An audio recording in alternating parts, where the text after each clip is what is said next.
So I've been meaning to do a video about this for some time, and in light of everything that happened overnight, and if you don't know what I'm talking about, go look at the Daily Brief because a lot happened last night. But if you think about what has happened, like the landscape shifted and everything's interconnected.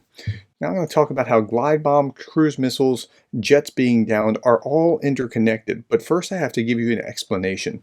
There's this great book that I use called Leading Change in my classes, and it's by John Cotter, and he talks about like when you move one thing in an organization, all these other things are connected as if by invisible threads that like, so if you move furniture here, if you move this desk here, the bookshelves move and that sort of thing.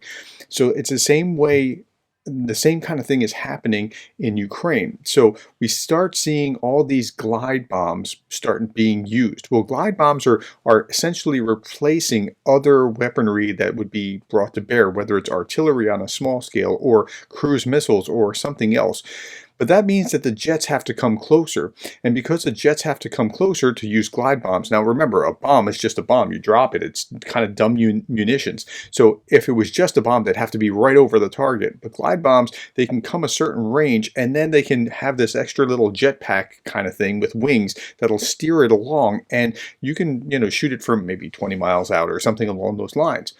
But that 20 miles out is a lot closer than where they have to otherwise be, and that's what's causing all these jets to have been shot down. The Su-34s, Su-35, even the A-50.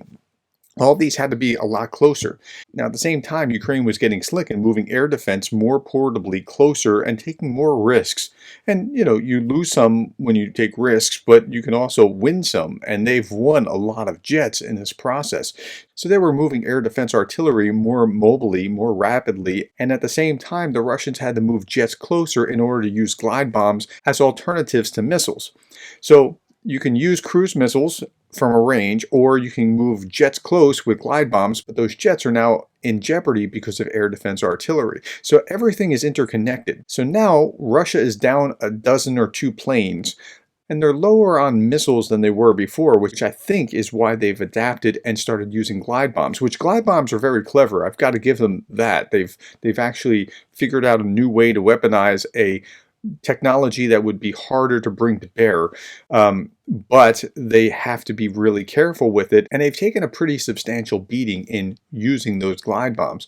So it'll be interesting to see how this moves forward, and especially if everything is interconnected. How will they move forward after all the things that have happened today? Russia's going to need to adapt to all these attacks on these oil refineries today.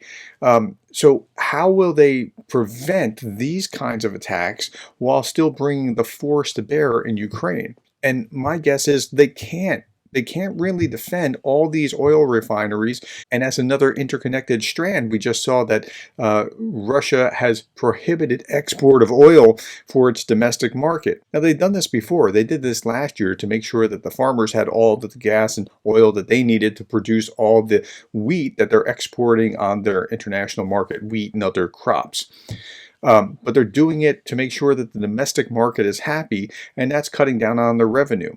So if Ukraine keeps attacking these oil depots, it's going to make it harder and harder for them to be able to generate this revenue from oil and gas exports. And can they defend all these oil depots? Well, they can if they position air defense, but then they can't use that same air defense in Ukraine. So something always is interconnected to something else, and this is absolutely fascinating to watch. But I want to give you this image from Cotter of the interconnected threads to show you how all these things are tied together. It's not random that the glide bombs are hitting in force, and then aircraft in February are knocked out of the sky, and then a few more in March before Russia started to get the memo. I hope that helps you understand the interconnectedness of things. Thank you for your time. Tell me if that was helpful in the comments below. Thank you for the likes and the shares and the subscribes and the coffees. And thank you for being the kind of person that cares about Ukraine.